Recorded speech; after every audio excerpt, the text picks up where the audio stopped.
Hello दोस्तों, आपका स्वागत है हमारे स्टडी यूट्यूब चैनल सृष्टि क्लासेस में। दोस्तों, आज हम आपके लिए लाए हैं यूपी पीसीएस प्री 2024 का जो एग्जाम होने वाला है 22 दिसंबर को। उससे हम पॉलिटी से संबंधित क्वेश्चन लेके आए हैं जो हमारे पिछली परीक्षाओं में आयोग के द्वारा पूछे गए हैं। ऐसे तमाम महत्वपूर्ण प्रश्नों को और संभावित प्रश्नों को जो आपकी परीक्षा में पूछे जाने की प्रबल संभावना है, ऐसे तमाम प्रश्नों को हम लेके आए हैं अपने इस वीडियो में। इसलिए आप वीडियो में लास्ट तक बने रहिए, वीडियो को लाइक करिए और चैनल को सब्सक्राइब करिए। चलिए, ज़्यादा देर नहीं करते हैं, हम चलते हैं अपने पहले क्वेश्चन की तरफ। हमारा पहला क्वेश्चन है, एक निर्वाचित संविधान सभा द्वारा भारत के संविधान का निर्माण करने का प्रस्ताव किया गया था। एक निर्वाचित संविधान सभा द्वारा भारत के संविधान का निर्माण करने का प्रस्ताव किया गया था। ऑप्शन देखते हैं। ऑप्शन ए साइमन कमीशन द्वारा, ऑप्शन बी भारत सरकार अधिनियम 1935 द्वारा, ऑप्शन सी क्रिप्स मिशन द्वारा, option D British cabinet delegation द्वारा। तो इसका जो आंसर होगा, पहले तो जो क्वेश्चन दिया गया है, भारत का संविधान सभा द्वारा संविधान निर्माण करने का प्रस्ताव, जो हमारा भारत का संविधान निर्माण हुआ था उसका प्रस्ताव कब आया था, किसके द्वारा प्रस्ताव किया गया था। तो हमारा जो प्रस्ताव था वो किसके द्वारा किया गया था, तो उसका ऑप्शन नंबर सी होगा। Option number C, Cripps Mission द्वारा। क्रिप्स मिशन द्वारा इस संविधान निर्माण के प्रस्ताव को किया गया था। British cabinet delegation, cabinet mission द्वारा भारतीय संविधान सभा को गठन करने का जो 3 सदस्यीय ये मिशन था, ये कैबिनेट डेलीगेशन ये आया था संविधान निर्माण के लिए। एक संविधान निर्माण करने के लिए सभा के लिए जो कैबिनेट मिशन आया था, जो भारत संविधान निर्माण के लिए वो देख रेख करती थी। तो जो ये हमारा इसमें प्रस्ताव का किया गया था कि संविधान निर्माण करने का प्रस्ताव किया गया था, तो इसका विकल्प नंबर सी होगा, क्रिप्स मिशन द्वारा। चलिए, अब हम चलते हैं अपने अगले क्वेश्चन पे। क्वेश्चन नंबर 2, कैबिनेट मिशन योजना के अंतर्गत संविधान निर्मात्री परिषद में प्रत्येक प्रांत को आवंटित सदस्य संख्या निर्धारित करने के लिए एक प्रतिनिधि कितनी जनसंख्या के अनुपात में था। देखिए, बात यहाँ पे फिर से आ गई कैबिनेट मिशन। कैबिनेट मिशन योजना के अंतर्गत संविधान निर्मात्री, से हम पिछले क्वेश्चन समझाए थे आपको कि संविधान निर्मात्री सभा के लिए जो कैबिनेट मिशन योजना आई थी, तो वही प्रश्न पूछा गया है, कैबिनेट मिशन योजना के अंतर्गत संविधान निर्मात्री परिषद में प्रत्येक प्रांत को आवंटित सदस्य संख्या निर्धारित करने के लिए एक प्रतिनिधि कितनी जनसंख्या के अनुपात में था। जो हमारे संविधान सभा के सदस्य निर्वाचित होते थे वो कितने जनसंख्या के अनुपात में, यानी कितनी जनसंख्या के क्षेत्र को लेके वो आते थे एक सदस्य, उसका क्या अनुपात था, इस क्वेश्चन में हमसे पूछा गया है। तो देखते हैं क्वेश्चन नंबर 1। क्वेश्चन नंबर 1 दिया गया है 8 लाख व्यक्ति। ऑप्शन नंबर बी 10 लाख व्यक्ति, ऑप्शन नंबर सी 12 लाख व्यक्ति और ऑप्शन नंबर डी 15 लाख व्यक्ति। जो कैबिनेट मिशन योजना के अंतर्गत जो संविधान निर्मात्री परिषद के प्रांत को आवंटित सदस्य संख्या निर्धारित करने के लिए एक प्रतिनिधि कितनी जनसंख्या के अनुपात में था, वो 10 लाख व्यक्ति, यानी 10 लाख पे एक सदस्य था। इस अनुपात में ये संख्या निर्धारित थी, यानी 10 लाख के जनसंख्या के अनुपात में हमारे संविधान सभा का एक सदस्य प्रतिनिधि करता था उसका। तो इसका क्वेश्चन नंबर 2 का जो विकल्प हो जाएगा ऑप्शन नंबर बी, 10 लाख व्यक्ति पे एक सदस्य संविधान सभा में निर्वाचित होता था। चलते हैं हम अगले क्वेश्चन नंबर 3 पे। इन व्यक्तियों में से कौन कैबिनेट मिशन का सदस्य नहीं था? हमें ध्यान देना है, नहीं था। क्वेश्चन में अगर नहीं था, अगर नहीं देखेंगे तो हमारा क्वेश्चन उल्टा हो जाएगा और हमारे गलत होने की संभावनाएं बढ़ जाती हैं। तो इन व्यक्तियों में कौन कैबिनेट मिशन का सदस्य नहीं था? Pethick Lawrence, William Wood, Pethick Lawrence, Stafford Cripps और A B Alexander. Option number A William Wood, option number B Pethick Lawrence, option number C Stafford Kidd और option number D A B Alexander. Cabinet mission जो 3 सदस्य था,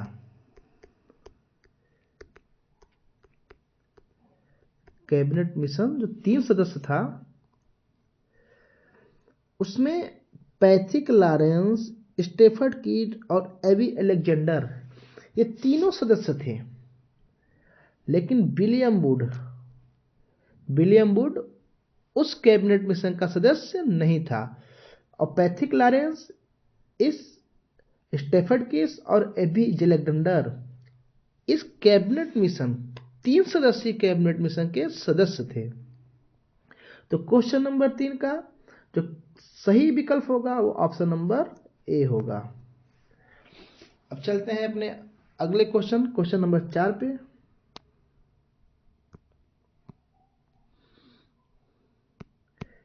question number 4, 1946 में निर्मित अंतरिम सरकार के कार्यपालिका परिषद के उपसभापति थे। Option number A Pandit Jawaharlal Nehru, option number उल्टा हो गया है, option number B C Rajagopalachari, option number B doctor S Radhakrishnan, option number D doctor Rajendra Prasad. जो 1946 में अंतरिम निर्मित सरकार के कार्यपालिका परिषद के उपसभापति थे वो कौन थे? सभापति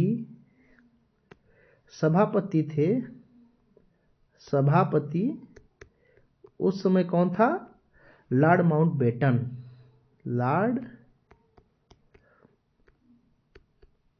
माउंटबेटन। लेकिन यहां पे उपसभापति पूछा गया है। 1946 में अंतरिम सरकार के कार्यपालिका परिषद के उपसभापति कौन थे? तो उपसभापति हमारा इस क्वेश्चन में क्वेश्चन नंबर 4 का जो सही विकल्प होगा वो ऑप्शन नंबर ए जवाहरलाल नेहरू। और सभापति कौन थे? Lord Mountbatten. ठीक है, अब चलते हैं हम अगले क्वेश्चन पे, क्वेश्चन नंबर 5 पे।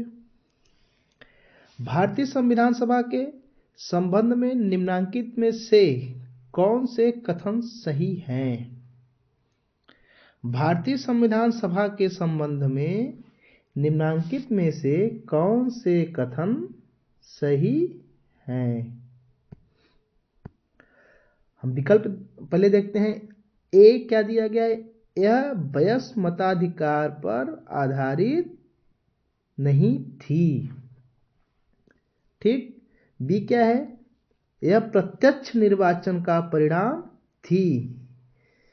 सी क्या है? यह बहुदलीय संरचना नहीं थी। डी क्या है? यह कई समितियों के माध्यम से कार्यरत थी। इसमें संविधान सभा के बारे में प्रश्न पूछा है कि संविधान सभा जो है वह एक वयस्क मताधिकार पर आधारित थी या नहीं थी।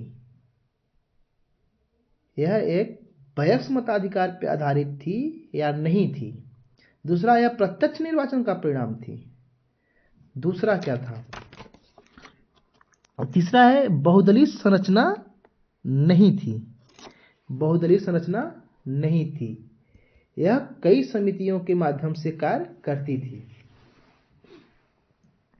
देखते हैं पहले, जो संविधान सभा था वह वयस्क मताधिकार पर आधारित नहीं थी। यह सही है, एकदम सही है, क्योंकि यह वयस्क मताधिकार पर आधारित नहीं थी। यह प्रत्यक्ष निर्वाचन का परिणाम थी। यह गलत है, क्योंकि यह प्रत्यक्ष नहीं अप्रत्यक्ष रूप से निर्वाचित होते थे सदस्य उनके। जो प्रतिनिधि थे वो इन संविधान सभा के सदस्यों का निर्वाचन करते थे, यानी प्रत्यक्ष रूप से जनता इस निर्वाचन में भाग नहीं लेती थी। तो ये तो गलत हो गया।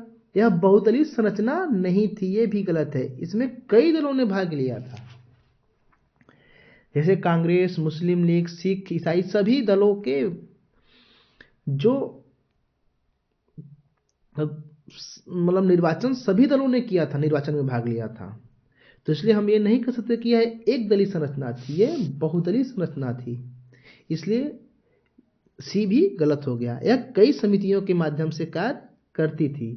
हाँ, ये कई समितियों के माध्यम से कार्य करती थी, जैसे प्रारूप समिति हो गया, झंडा समिति हो गया, संविधान समिति हो गया, संघ संविधान समिति, राज्य संविधान समिति, तमाम समितियां इसमें कार्य करती थी।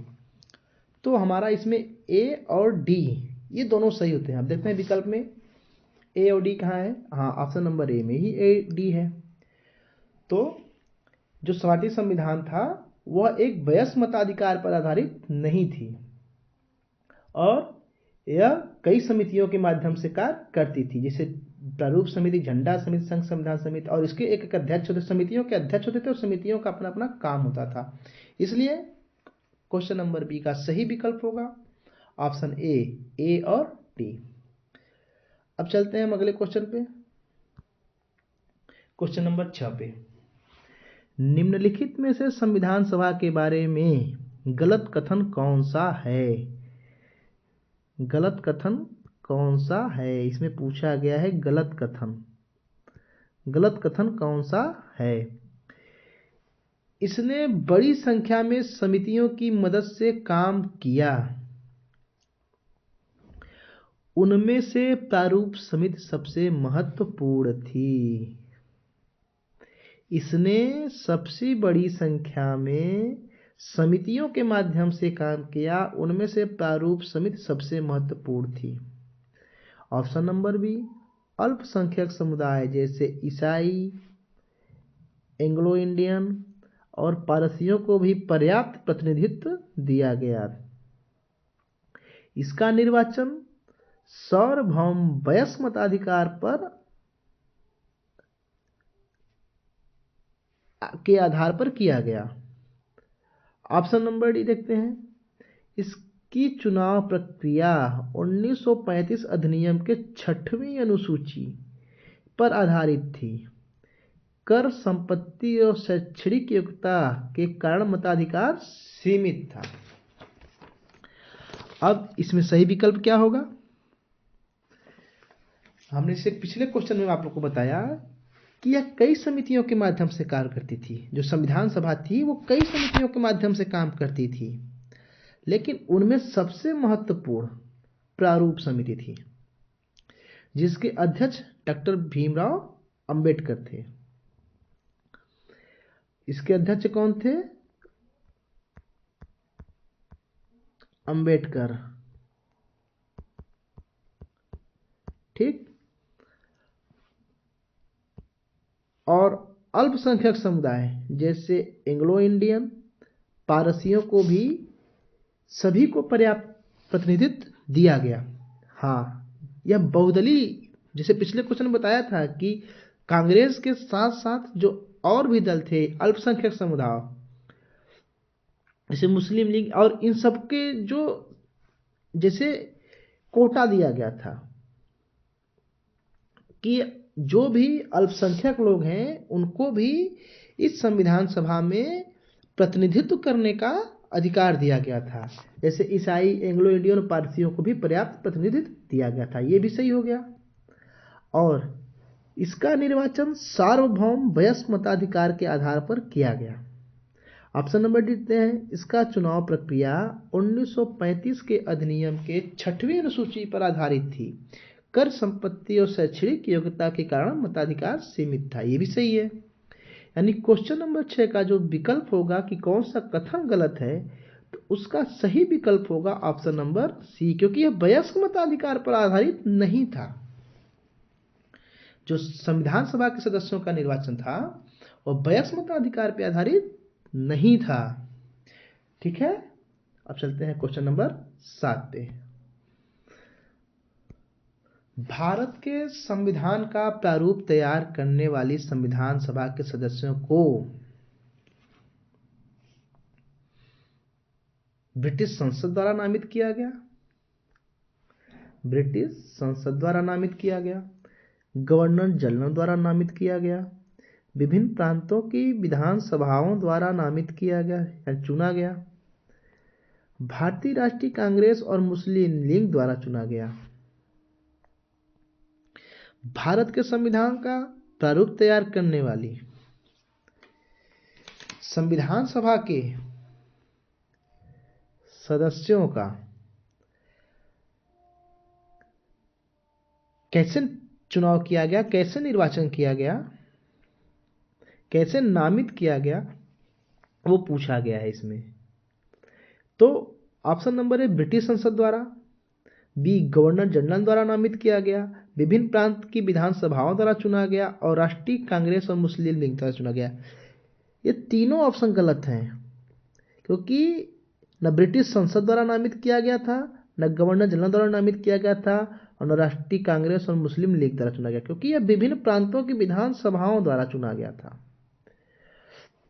जो विधानसभा के सदस्य थे उन्हीं के द्वारा इस संविधान सभा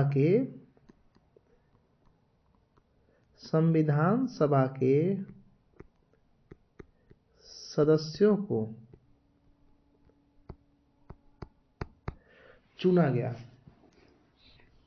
तो क्वेश्चन नंबर 7 का जो सही विकल्प होगा ऑप्शन नंबर सी, कि विधानसभा के विभिन्न प्रांतों के विधानसभाओं द्वारा जो विधानसभा के सदस्य होते थे उन्हीं के द्वारा चुना गया था संविधान सभा के सदस्यों को। ठीक है, चलते हैं क्वेश्चन नंबर 8 में। संविधान सभा के में सदस्यों का चुनाव कैसे हुआ था? फिर से आगे क्वेश्चन, संविधान सभा में सदस्यों का चुनाव कैसे हुआ था? देखते हैं, सीधे जनता द्वारा, भारतीय राष्ट्रीय कांग्रेस द्वारा, भारतीय राज्यों के शासकों से नामांकन द्वारा, डी प्रांतीय सभाओं द्वारा। भारतीय संविधान सभा के सदस्यों का चुनाव कैसे हुआ? तो इसका जो सही उत्तर है, पिछला क्वेश्चन में आप लोग देखे हैं कि प्रांतीय सभाओं या प्रांतीय विधान सभाओं के सदस्यों द्वारा संविधान सभा के सदस्यों का चुनाव किया गया था। ठीक है, अब चलते हैं हम अगले क्वेश्चन नंबर 9 पे। संविधान सभा के चुने हुए अस्थायी अध्यक्ष कौन थे? डॉक्टर भीमराव अंबेडकर, डॉक्टर राजेंद्र प्रसाद, डॉक्टर सच्चिदानंद सिन्हा और डॉक्टर एस राधा कृष्णन। देखिए, इस क्वेश्चन में स्थायी और अस्थायी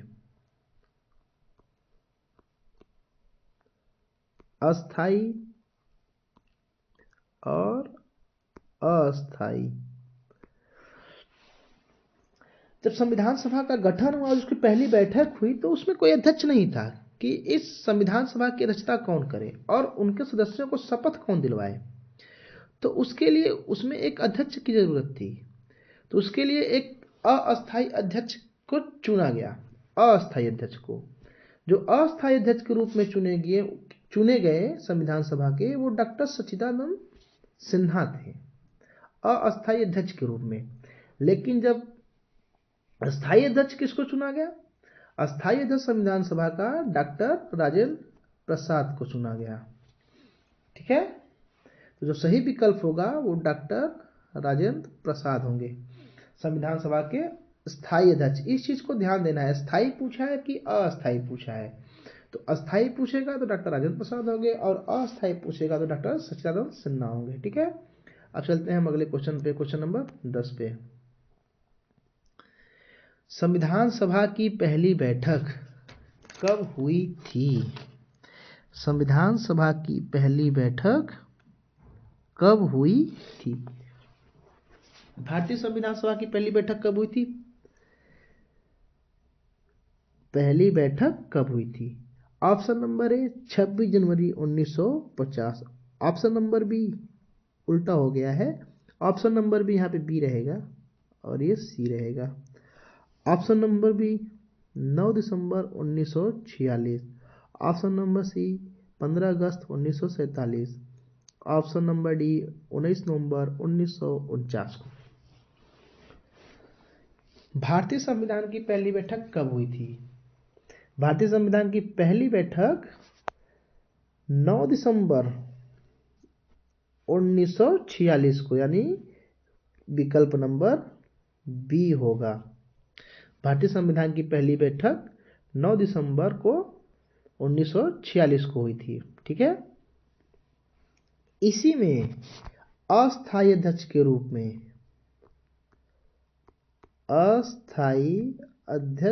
रूप में डॉक्टर सच्चिदानंद सिन्हा को चुना गया था। इसी बैठक में 9 दिसंबर 1946 को और 11 दिसंबर 1946 को राजेंद्र प्रसाद को अस्थायी अध्यक्ष के रूप में चुना गया। ठीक है। 9 दिसंबर 1946 को अस्थायी अध्यक्ष के रूप में डॉक्टर सच्चिदानंद सिन्हा को चुना गया और 11 दिसंबर 1946 को डॉक्टर राजेंद्र प्रसाद अस्थायी अध्यक्ष के रूप में चुने गए। ठीक है। चलते हैं अब क्वेश्चन नंबर 11 पे। भारत को एक संविधान देने का प्रस्ताव संविधान सभा द्वारा पारित किया गया था। ठीक है। भारत को एक संविधान देने का प्रस्ताव संविधान सभा द्वारा पारित किया गया था। अब ऑप्शन नंबर ए 22 जनवरी 1946। ऑप्शन नंबर इसमें भी उल्टा हो गया है, ये बी होगा और ये सी होगा। ऑप्शन नंबर बी फरवरी 20 1947। ऑप्शन नंबर सी जनवरी 22 1947। ऑप्शन नंबर डी जुलाई 26 1946। भारत को एक संविधान देने का प्रस्ताव संविधान सभा द्वारा पारित किया गया था। देखिए 9 दिसंबर को 1946 को संविधान सभा की पहली बैठक हुई जिसमें अध्यक्ष डॉक्टर सच्चिदानंद सिन्हा हुए थे। 11 दिसंबर 1946 को दूसरी बैठक में डॉक्टर राजेंद्र प्रसाद को स्थायी अध्यक्ष के रूप में चुना गया। 9 दिसंबर 1946 को डॉक्टर सच्चिदानंद सिन्हा को अस्थायी अध्यक्ष के रूप में चुना गया और 11 दिसंबर 1946 को डॉक्टर राजेंद्र प्रसाद को स्थायी अध्यक्ष के रूप में चुना गया और 13 दिसंबर 1946 को जवाहरलाल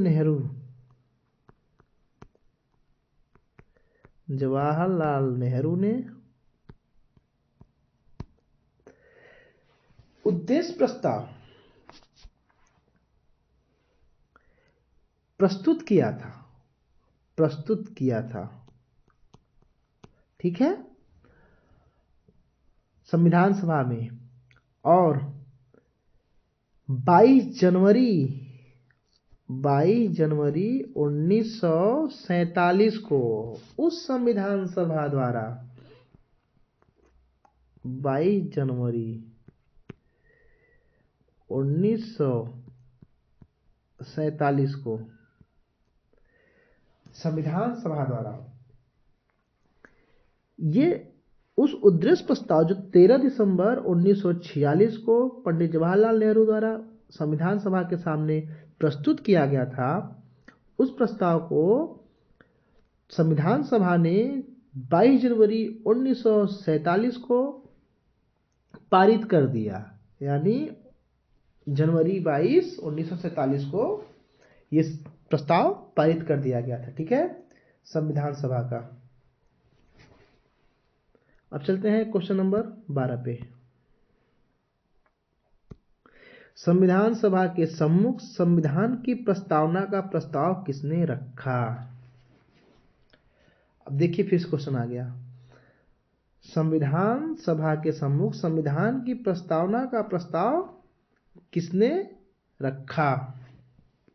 अब देखिए अभी बताए हैं आपको कि 13 दिसंबर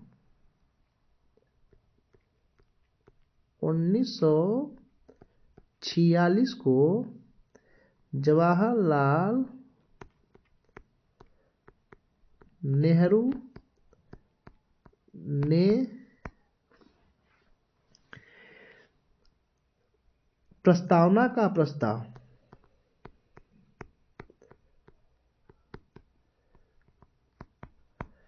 प्रस्तुत किया था संविधान सभा के सामने। ठीक है, तो देखते हैं विकल्प में। Option number A Pandit Jawaharlal Nehru, option number B BN Rao, option number C Bhimrao Ambedkar, option number B Mahatma Gandhi. तो जो इसका सही विकल्प होगा जवाहरलाल नेहरू। ठीक है, जवाहरलाल नेहरू ने ही संविधान सभा के सम्मुख प्रस्तावना का प्रस्ताव पारित किया था। अब चलते हैं अगले क्वेश्चन नंबर 13 पे। भारतीय संविधान के निर्माण से संबंधित निम्नलिखित कथनों में से कौन से सही हैं? ठीक है, देखते हैं। पहला, पंडित नेहरू के उद्देश्य प्रस्ताव का जो संविधान सभा द्वारा स्वीकार किया गया संविधान के निर्माण पर असर था। ठीक है, दूसरा देखते हैं, उद्देशिका महत्वपूर्ण उद्देश्यों की पूर्ति करती है। महत्वपूर्ण उद्देश्यों की पूर्ति करती है। तीसरा, संविधान को भारत के लोगों ने आदेशित किया है। ठीक है, राज्य के मुखिया को लोग प्रत्यक्ष रूप से निर्वाचित करते हैं। ठीक, अब देखते हैं क्वेश्चन नंबर 13 में कि क्वेश्चन नंबर 13 क्या है। कह क्या रहा है क्वेश्चन नंबर 13? बहुत ही इंपॉर्टेंट क्वेश्चन है। भारतीय संविधान के निर्माण में से संबंधित निम्नलिखित कथनों में से कौन से सही है? ठीक है, पंडित नेहरू के उद्देश्य प्रस्ताव का जो संविधान सभा द्वारा स्वीकार किया गया था संविधान के निर्माण पर असर था, ये बिल्कुल सही है। ठीक है, क्योंकि पंडित जवाहरलाल नेहरू ने जो 13 दिसंबर 1946 को उद्देश्य प्रस्ताव प्रस्तुत किया था और संविधान सभा ने जो स्वीकार किया संविधान के निर्माण पर काफी असर, क्योंकि संविधान के निर्माण में उद्देशिका एक बहुत बड़ा प्रभाव डालती है। तो इसलिए एक तो सही हो गया, उद्देशिका बहुत महत्वपूर्ण उद्देश्यों की पूर्ति करती है, ये भी सही है। दो भी सही है। संविधान को भारत के लोगों ने आदेशित किया है, ये भी सही है। हम भारत के लोग, हम भारत के लोग यानी भारत की जनता। ठीक है, भारत की जनता यानी ये भी सही है। राज्य के मुखिया को लोग प्रत्यक्ष रूप से निर्वाचित करते हैं। प्रत्यक्ष रूप से निर्वाचित करते हैं, ये गलत है। राज्य के मुखिया का जो चुनाव होता है वो प्रत्यक्ष नहीं अप्रत्यक्ष होता है। ठीक है, यानी भारत के राष्ट्रपति, भारत राज्य के मुखिया कौन है? भारत के राष्ट्रपति, और राष्ट्रपति का चुनाव प्रत्यक्ष नहीं अप्रत्यक्ष होता है। तो देखते हैं 1 2 3 सही है, तो विकल्प में कौन सा है? विकल्प नंबर 1। 1 2 3 विकल्प नंबर 1 ही सही हो गया। ठीक, अब चलते हैं क्वेश्चन नंबर 14 पे। भारतीय संविधान के निर्माण के समय संवैधानिक सलाहकार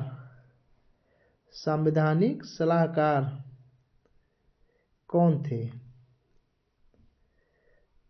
संवैधानिक सलाहकार कौन थे?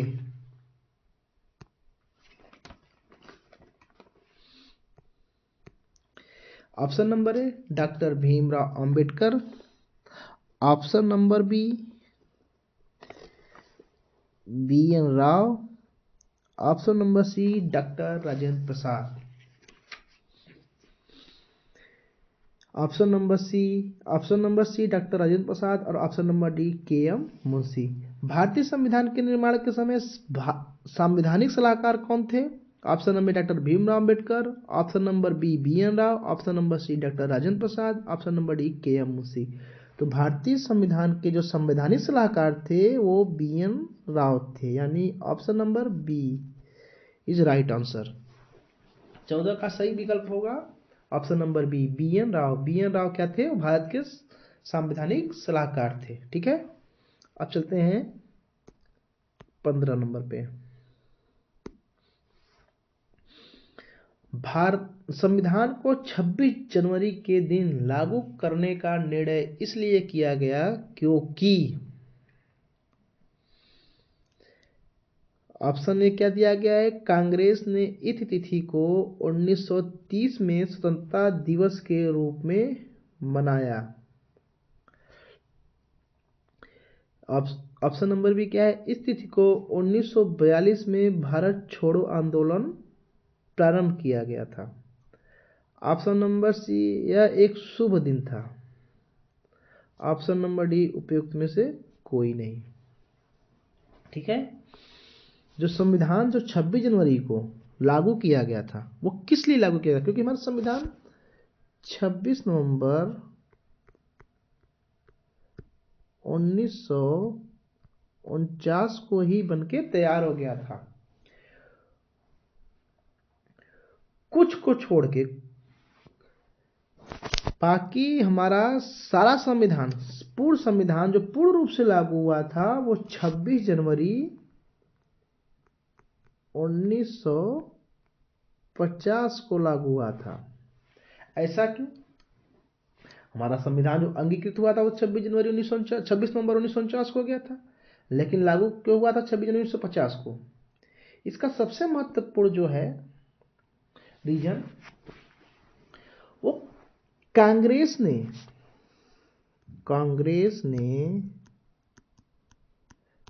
अपने लाहौर अधिवेशन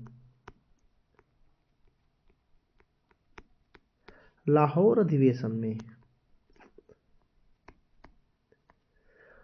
1929 में पूर्ण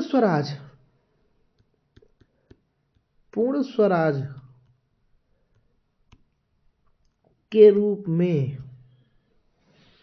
26 जनवरी 1930 को रावी नदी के तट पर मनाया था।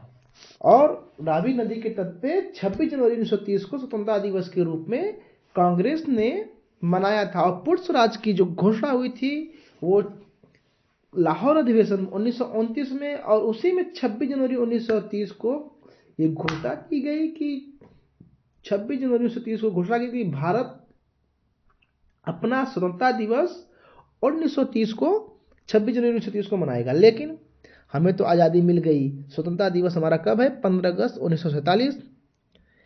तो उस तारीख को 26 जनवरी 1930 को याद रखने के लिए भारतीय संविधान जब बनके तैयार हुआ हमारा, तो 26 जनवरी 1950 को ही लागू किया गया, क्योंकि 26 जनवरी को जो डेट था वो हमें हमारे इतिहास में यादगार रहे।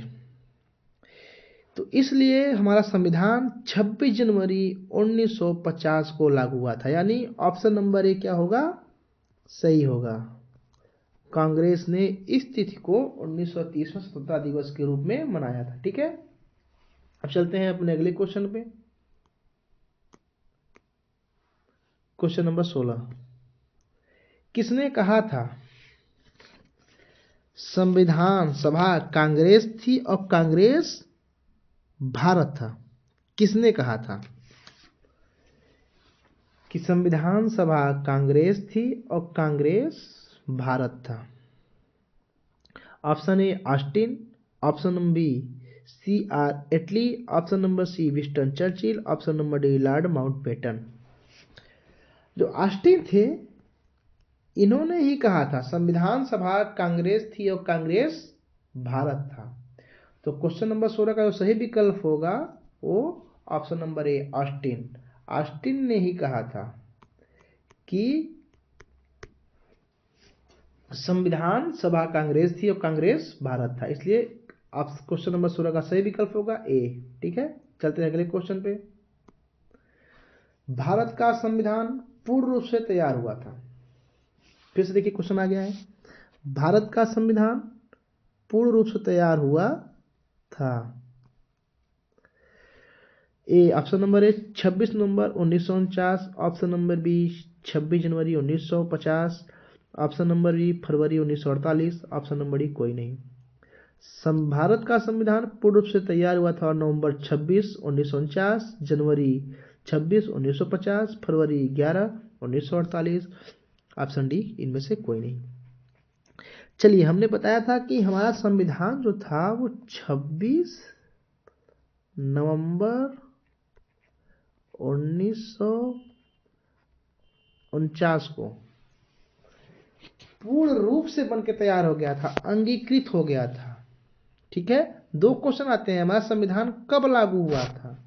जब लागू होने की बात पूछे, ठीक है, तो 26 जनवरी 1950, और जब निर्माण पूर्ण रूप से निर्माण अंगीकृत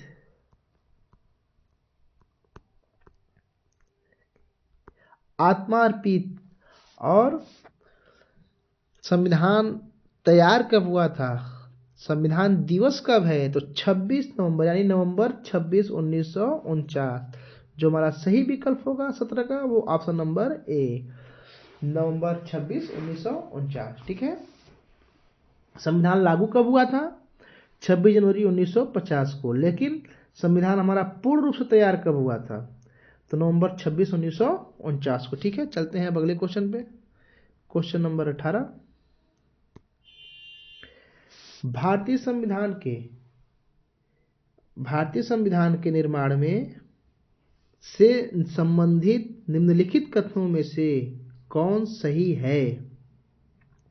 पहला, पंडित नेहरू के उद्देश्य प्रस्ताव का। ये तो क्वेश्चन नंबर 19, भारतीय संविधान को बनाने हेतु भारतीय संविधान सभा के कुल कितने अधिवेशन हुए थे?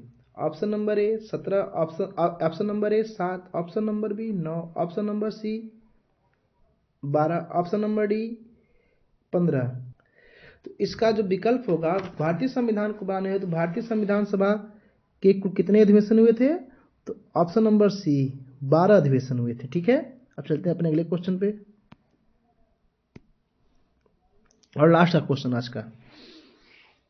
नीचे दो वक्तव्य दिए गए हैं, कथन कारण का सवाल है ये। कथन ए, भारत का संविधान देश की आवश्यकताओं की पूर्ति करता है। कारण क्या है? कथन ए क्या है? भारत का संविधान देश की आवश्यकताओं की पूर्ति करता है। कारण आर क्या है? इसको एक गृहीत संविधान कहा जाता है। उपर्युक्त में के संदर्भ में निम्न में से कौन सा एक सत्य है? ठीक है, विकल्प देखते हैं, ए और आर दोनों सत्य हैं और आर ए का सही स्पष्टीकरण है। बी क्या है? ए और आर दोनों सत्य हैं परंतु आर ए का सही स्पष्टीकरण नहीं है। सी क्या है? ए सत्य है परंतु आर असत्य है। डी क्या है? ए सत्य है परंतु आर असत्य है परंतु आर सत्य है। ठीक है, वक्तव्य क्या दिया गया है? भारत देश का संविधान देश की आवश्यकताओं की पूर्ति करता है। सही बात है, क्योंकि इसमें तमाम तरह के भारत के संविधान में कई तरह के अधिकारों का वर्णन किया गया। मौलिक अधिकार, नीति निषेध तत्व, मौलिक कर्तव्य और सामाजिक, आर्थिक और राजनीतिक हर तरीके के अधिकारों का, और देश के नागरिकों को हर स्वतंत्रता, सारी स्वतंत्रताएं भारतीय संविधान से मिलती हैं। ठीक है, तो इसलिए भारतीय देश की आवश्यकताओं की पूर्ति भारतीय संविधान से होती है, ये तो सही है।